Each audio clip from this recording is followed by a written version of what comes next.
Hi, everybody. Welcome back. And if you're stopping by for the first time, welcome to a space where we talk about reducing stress by choosing peace and finding joy. In today's episode, we're talking to Julie Rancourt about her goal to run all the towns in Connecticut, 169 of them. She'll share with us the friendships and the memories that she collected along her journey. It's a beautiful reminder of how powerful it can be to complete something so meaningful and not do it alone. Let's check it out. Come on. It's the Don't Be a Miserable Cow podcast with your host, Lisa Marshall. Today's guest is Julie Rancourt. You are going to be impressed by this woman. I'm so happy to welcome her to the show. Julie's a runner, a writer, a reader, a hiker, and someone who she genuinely loves people. Everyone is her friend, and she brings this joyful, open-hearted energy wherever she goes. She makes people feel seen, and she reminds us everyone has a story worth hearing. Julie's been married for 34 years. She's the mom of 4. And she really understands that building a life and relationships is a marathon, not a sprint. One of the most meaningful experiences she had was running all 169 towns in Connecticut. She'll share with us what surprised her most about this incredible journey. I can't wait for you to meet her. She's amazing. Hi, Julie. Welcome to the show. Thank you. Thank you for having me. I'm so grateful that you're here with your great, big, beautiful energy and your inspiring story. And what you've achieved with the 169 Club is so much more than running, right? It's about persistence, community, and what role self-talk takes in getting to the finish line when we're faced with something challenging. I'm so honored to have this conversation with you, and I'm really excited that you're here. Thank you. You're welcome. Thank you. Yeah. So the first thing I think we should do is call it by its right name, because I know it's not the 169 Club. So tell us what it's called and what it is.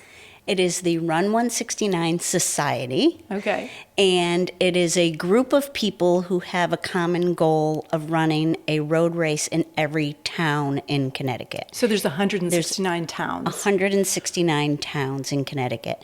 Not villages or, little parts of towns, but actual towns.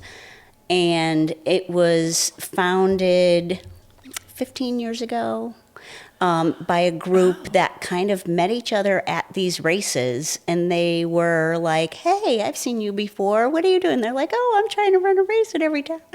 And they realized that they had this common goal, and they started the Run 169 Society. So how many members are there in the 169 Society? From that original group of about 8, there are now almost 5,000 members. Oh, my word. Are you serious? Yeah. That's amazing. Grown exponentially over the years. How did you take me back to the first time you heard about it? So I had a few friends that were in it. My friend Cassandra Day, she was in it. She acted as my editor. I was a journalist, and she was my editor for a while. And so I would see her posts about Run 169. And a family friend that went to school with the kids was also in it. And I kept seeing these, and I was like, I can do this. If they can do this, I can do this. There's that self-talk. Yeah, and I needed a goal. I had run the Boston Marathon for charity. What? In 2012. Oh, my God. And soon after that race, I didn't tear my Achilles, but I severely strained my Achilles. How did you do that? Going to the gym too soon after the marathon. I needed to take a rest, and I did not. So it was a long, lonely recovery, and then I was getting back into running, and I really needed a goal and a community. And so I said, I'm going to sign up for this. And I remember I signed up October 30th. The first race, started looking for races. The first race, I said, Washington was our first president. Why don't I do Washington for my first race? And so I did a race in Washington, Connecticut. And I met people at that race, at my first race, that I'm still friends with today. That's incredible. Yeah. So right off the bat, you started Right forming off the your bat. community of support. Right off the bat. I showed up and I was like, hey, this is my first race. And I met somebody who was already royalty. Well, explain what that is. Once you've finished all the towns, you get crowned as royalty, either king or queen or royalty if you prefer a gender And so you neutral. are Queen Julie. I am Queen Julie. Love that. And so I met my friend Brian, who lives in Scotland now. He moved back to Scotland after he had finished all the towns. And my friend Lori. Oh, Scotland. The Not country. Scotland, one of the 169 towns in Exactly. Connecticut, but Scotland. Exactly. Okay, gotcha. And my friend Lori, it was an out and back course, which means you kind of run out and you turn around and you come back. And she gave me a high five at the turnaround. And I still remember that, and we're still great, great friends. That's amazing. I mean, there's so many core memories from that first race that it's unbelievable. When did it go from being, this sounds interesting, to, oh my gosh, this is really happening? Like, I'm doing this. Yeah, it was pretty quick. Yeah. I mean, so you were always committed to finish. Yeah, I think as soon as I thought about it and committed to it, I mean, that turnaround was maybe like a couple of weeks. And then once I signed up, I was all in. And I knew I wasn't going to try to rush it, because as I started doing towns and meeting people and experiencing different things, you know, the journey became more than the destination almost. Yeah. Meeting all the people and I seeing all love the that. different sites around Connecticut. I definitely wasn't in a rush for it to end. Is there a time limit? No, definitely not. Okay, so it's just at your own pace. Yes. I love Yes. that. How did it feel reconnecting with your home state through running? Like, how did that surprise you? Oh my goodness. It was the biggest surprise how much this state has to offer. I mean, there are... Name some things. Share with us. You give me that look like there's nothing to do in Connecticut. Well, it's winter. But, I mean, there are beautiful, beautiful towns that people have never heard of. Yeah. There are vineyards, and there are breweries, and there are hikes, and there are little diners that we would go to after races. My husband would accompany me to most of the races. And he's not a runner, but he was in it for the breakfast. Yeah. And so we just saw so many different places that we never even knew existed. Did you have any other rituals that you would do personally or with Dave or? There's always a 169 photo. Oh, fun. And if you've been within about 10 miles of a 169 race, you probably heard me shout 169 photo because we want to make sure we get everybody into the photo, whether they're in the porta potty line or getting an early banana or still in their car or stretching or warming up, or, you know. So it's the cattle call. Yes, some people need a megaphone. I do not. What do they do with the picture? They post it on Facebook. I put them in my scrapbooks. And Your scrapbooks are amazing. So you came in and you were telling me about the scrapbooks, and you just dove in, and it's memory after memory after memory in there. And you said something to the effect of, "I forgot all about this, and I'm so glad that I, recorded when it was, where it was, and little tidbits of information about it." Yeah, because I was never going to remember everything.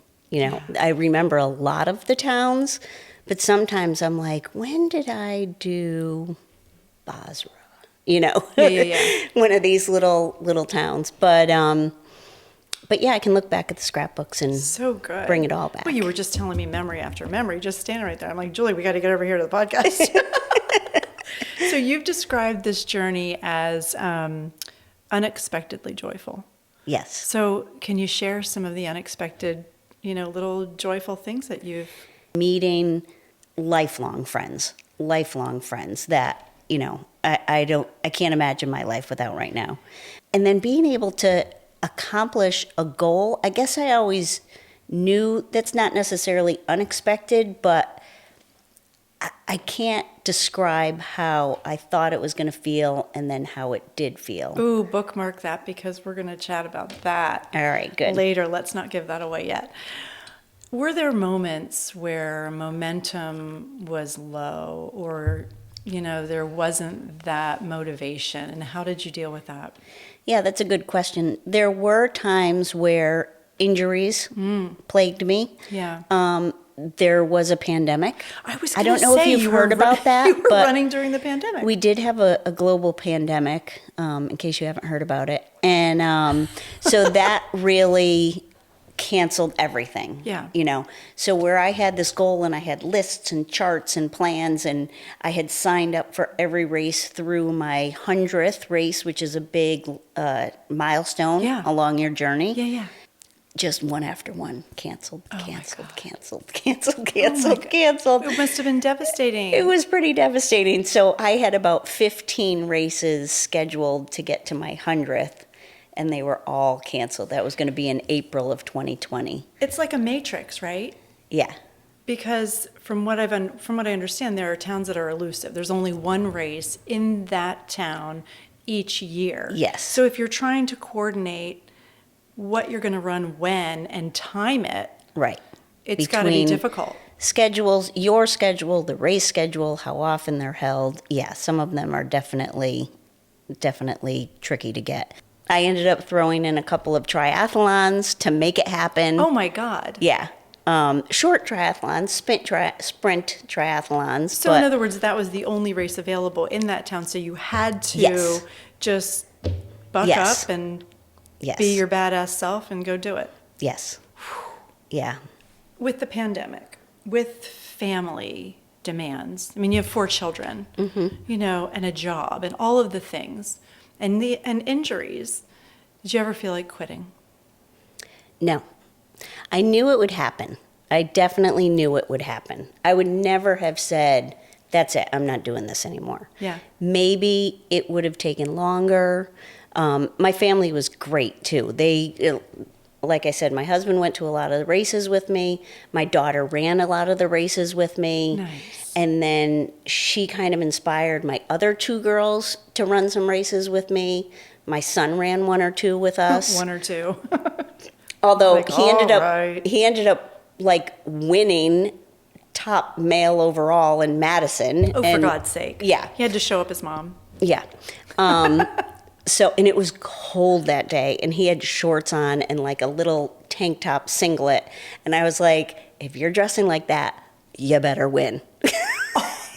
If you're going to show up when it's 30 degrees in a tank top, you better win. Because you look like you mean business. And you're the only one who's going to suffer any kind of consequence because it's your body that's cold. Exactly. And he did. So, oh my God, that's a great story. They were fantastic. So they made the journey so much more joyful. That's great. Just more memories and more experiences. How long was the journey from the moment you said, I'm signing up, until the last race? It was 8 years and 2 days. Oh, and 2 days. In 2 days, okay. Yeah. I signed up on October 30th, and I finished on November 1st. It's amazing you remember those dates. Yeah. November 1st. That was chilly, too. Yeah. Yeah, that's chilly. So you mentioned injuries. How did you decide when to rest and when to push through? I'm pretty good about listening to my body and That's not knowing. what you said after the Boston Marathon, actually. I'm No. just gonna That's true. call you out there. That's true. But that time I wasn't injured. I just got injured by not resting. Okay. So you didn't listen. Right. But there was a race in Cromwell where I re-injured my Achilles, and I knew, I hobbled back to the finish, and then I knew I had to take a break. Yeah. So there were times like that I would just take a pause and not sign up for anything. How far in advance were you usually signed up? Now, you said you had all the way to 100. Oh, which I want to talk about too. All the way to 100, but then the pandemic came and 15 got canceled. So then were you still scheduling that and far I had out? never done that before. I had never scheduled that many in advance. I did that Who because thought we were going to have a pandemic? I know. I did that because I wanted to register for everything up to the 100 and know that I could get into those races, because sometimes they fill up too, right? Yeah, and you yeah, can't yeah. get in. Oh, So there's like a max capacity? yeah, yeah. Okay. Some of the smaller towns they might sell out, especially if they're elusive. So I wanted to make sure I was in. And then it just bit me in the ass. But usually I would sign up, a couple of races ahead, a couple of weeks. And why was 100? What's the big deal about 100? I mean, obviously it's a big deal if you run 100 Yeah. races, for goodness sake, in 100 different towns, because that takes so much organization and coordination and energy and motivation and persistence and all the things. Like, so what do they do? What do you do? So at 100, there's a celebration. You get a medal. Nice. 100 medal, run 169, 100. And there's a ceremony, and they present you with the medal, and they say nice things about you. I And love it. so that was great. It's kind of a mini 169 ceremony. Love that. We're going to talk about that too, because that's really beautiful. So 8 years and 2 days, injuries, pandemic, all the things. What did all that patience teach you? You had to be patient through all that. Yeah, I mean, I think it really taught me to just enjoy the journey. Yeah. I mean, whether it's run 169 or life or your job or your relationship or whatever it is, just enjoy the journey. Enjoy the journey. I love that. And, try to find joy every day. Even if there's disappointment, you can shift gears, right? Right. Yeah. You talk about finding a tribe, this person and that person and the people that you're still friends with throughout this journey. So tell us a little bit about the shared sense of purpose with everybody running towards a similar goal. One of the great things about running is, pretty much anybody can do it. There are people in our group that are running a 5-minute mile. There are people in our group that are running a 15-minute mile. Oh my God. There are people in the group that are 8. There are people in the group that are literally 80. Yeah. You're completing a race, but you're racing against maybe your last race or yourself. And we're all very kind of competitive. My friend Kim and I were very competitive. Against each other? Against each other, but in a friendly way. And now she's much faster than me. Actually, she got injured, so I might be able to beat her. Opportunist. But we all wish each other the best, but we all kind of want to push each other with that friendly, That's so healthy. competitive spirit. Yeah, it's just great. What were some of your personal goals? Because, I'm competitive too, but really I'm comparing myself to myself. Because if we get into that, I'm comparing myself to others, it's just a bad situation. Right. So I'm comparing myself to myself. So what were some of your personal goals along the way?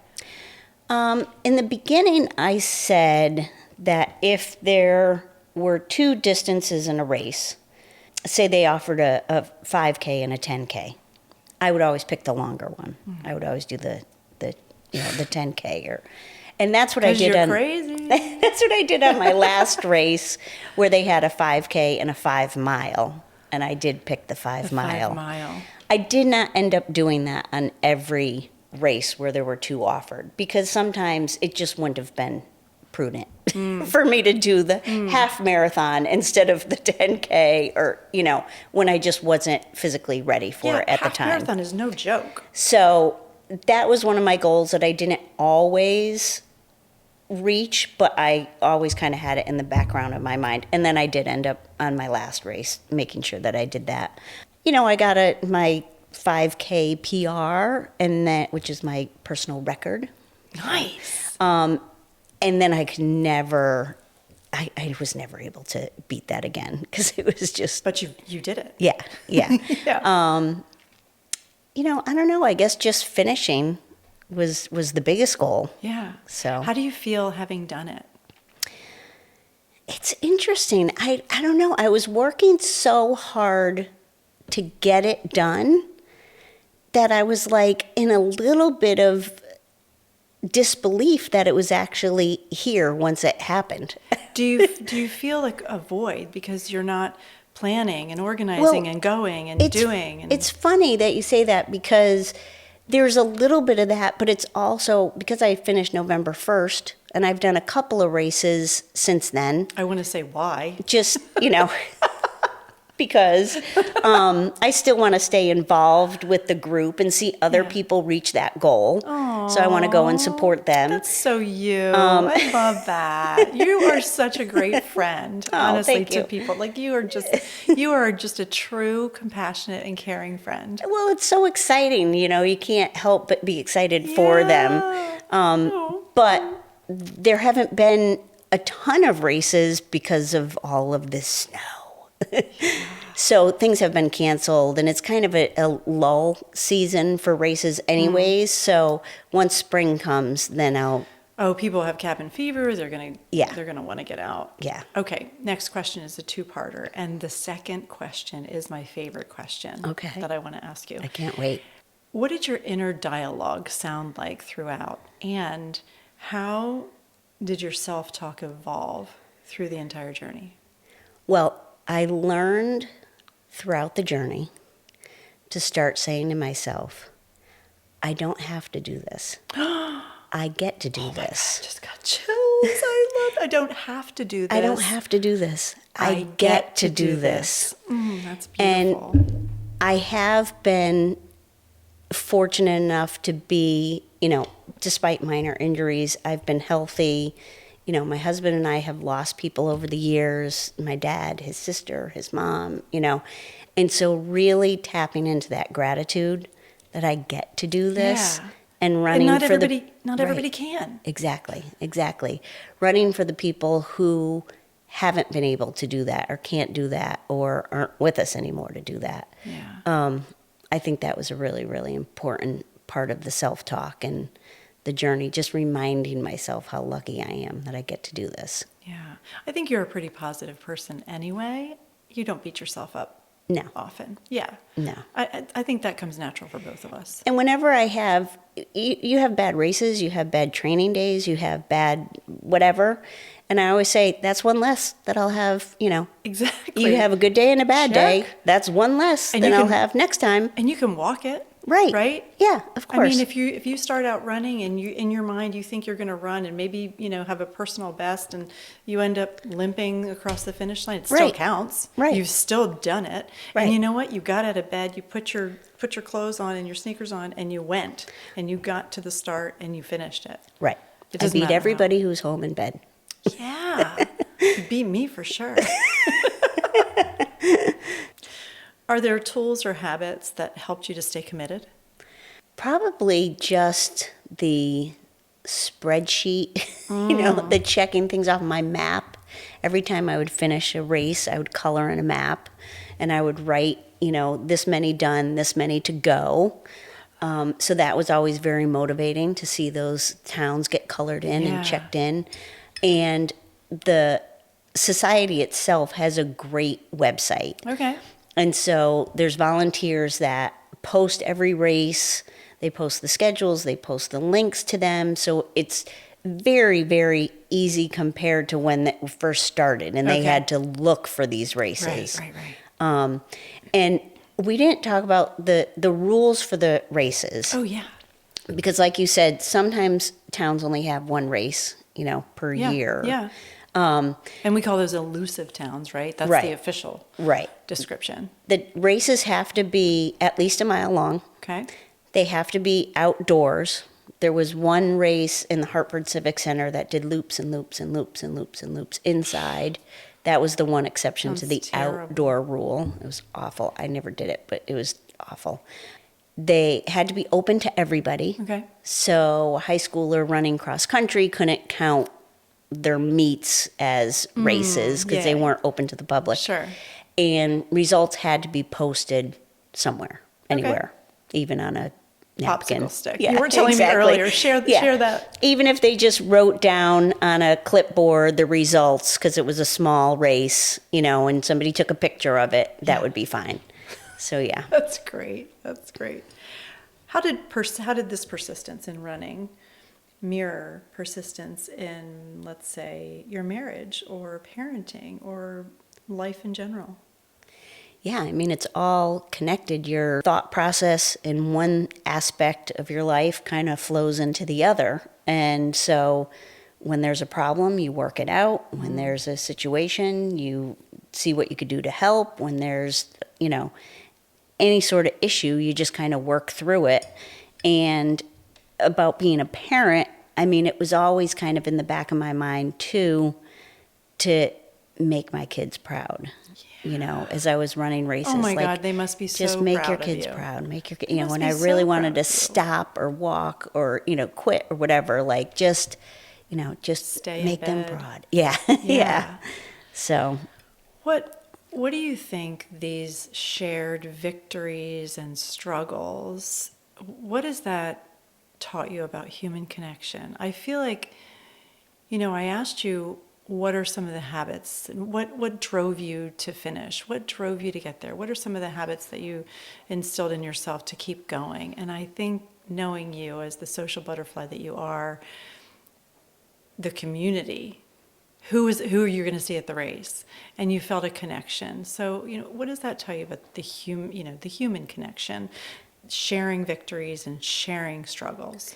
well, it's funny because you can know somebody for years and never face some of the situations that I've faced with some of my friends from this group.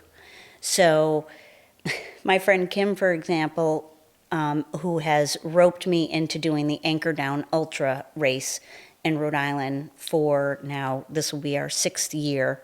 It's a 6-hour race overnight through the woods. Why? Why? Because it's fun. I really love to sleep, though, during the night. No. So, we have faced pain and exhaustion and, near hysteria in the middle of the night, and then overcome that and, celebrated in the middle of the night that we finished. And, we're sweating and we're disgusting and we're dirty and we're hugging each other. And, you can know people in your neighborhood or at work for 20 years and never have that type of connection with somebody. I love that.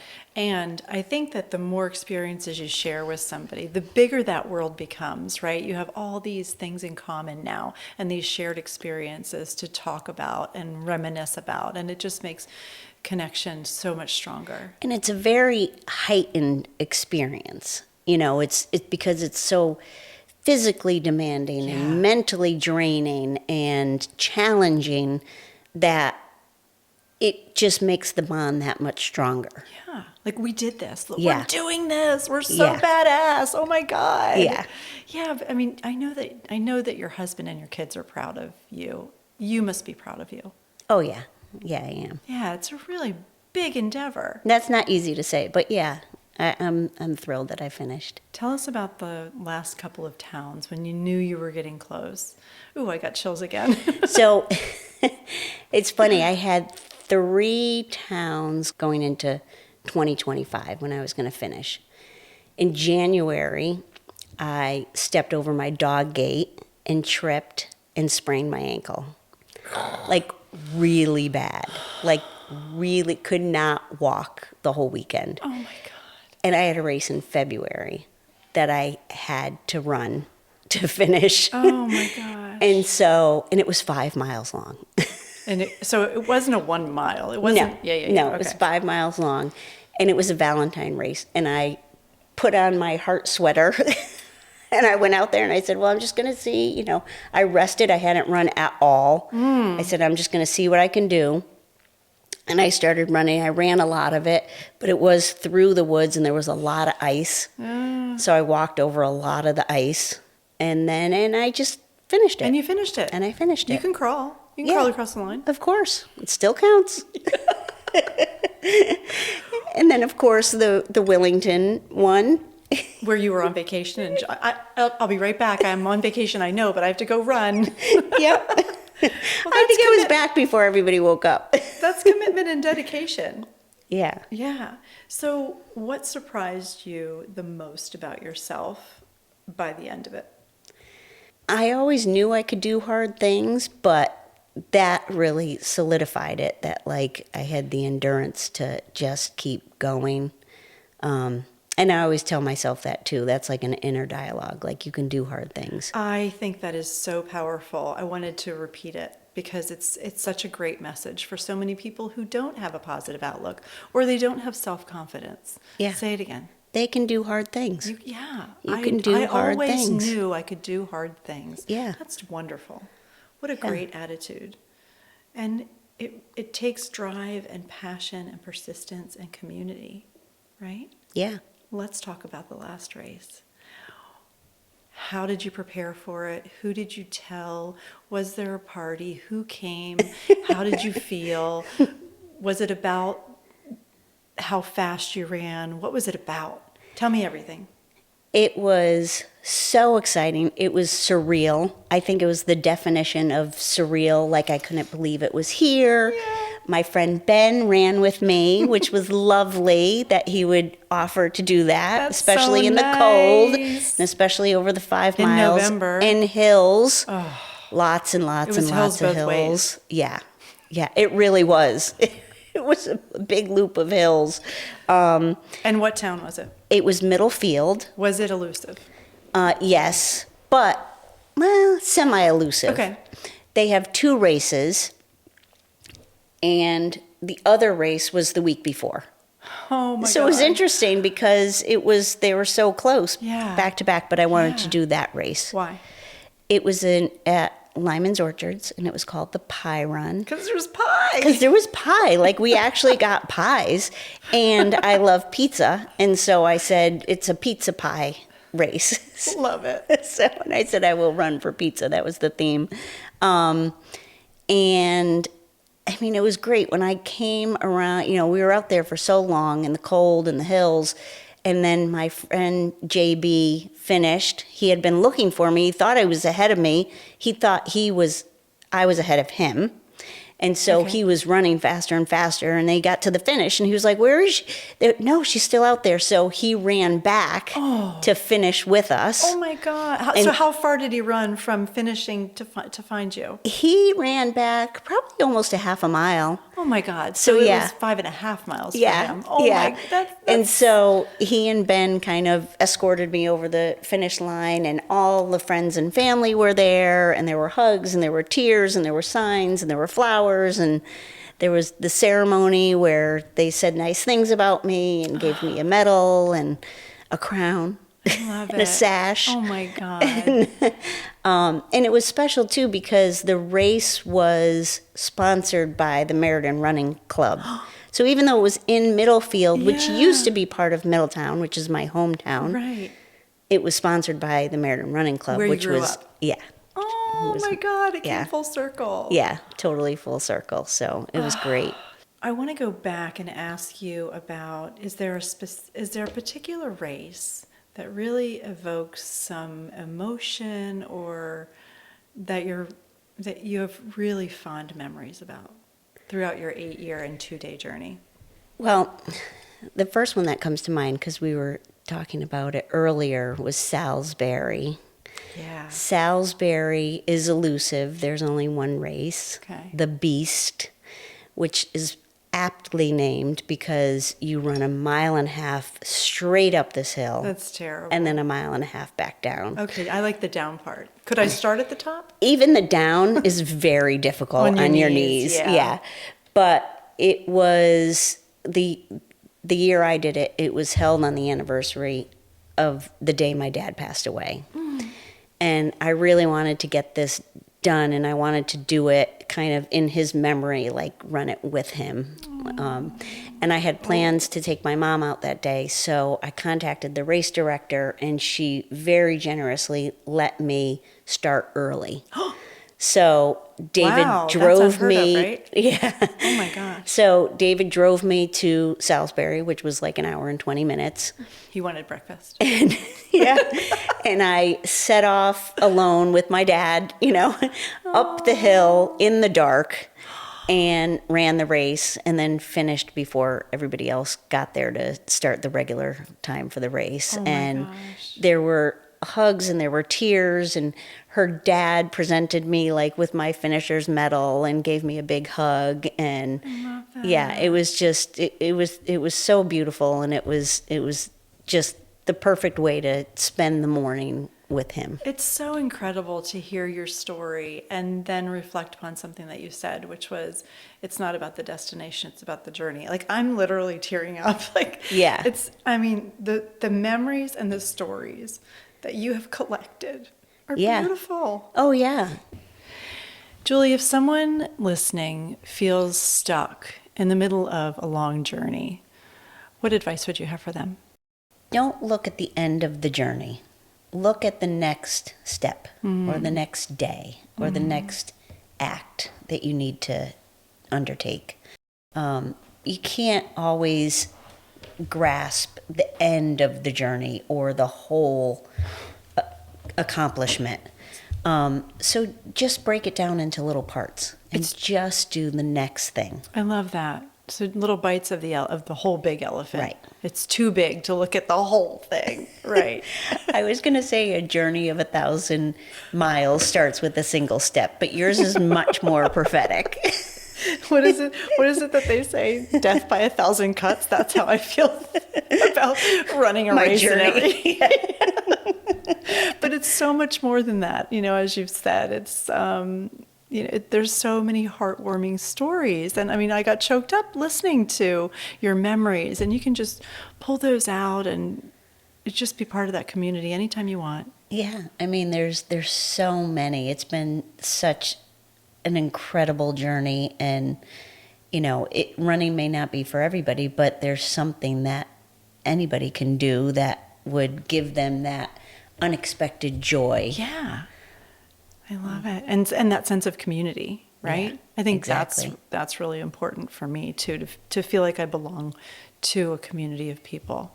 It's great to have that support, even if it's a group of friends. Right. Yeah. Thank you again so much for being here. I learned so much, and I feel so inspired from our conversation. Well, thank you so much Thank you. for having me. It was a real pleasure. Thank you. And that's it for today. We'll leave you with this episode's interactive question, which is, what has staying persistent taught you about yourself? And did someone inspire you to keep going when things got hard?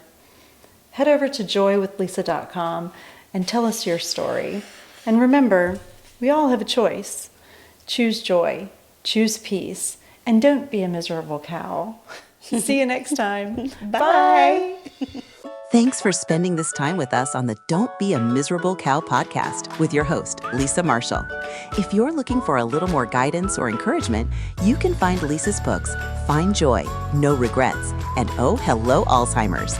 And if you'd like to support the show or learn more about Lisa and her guests, visit us at joywithlisa.com.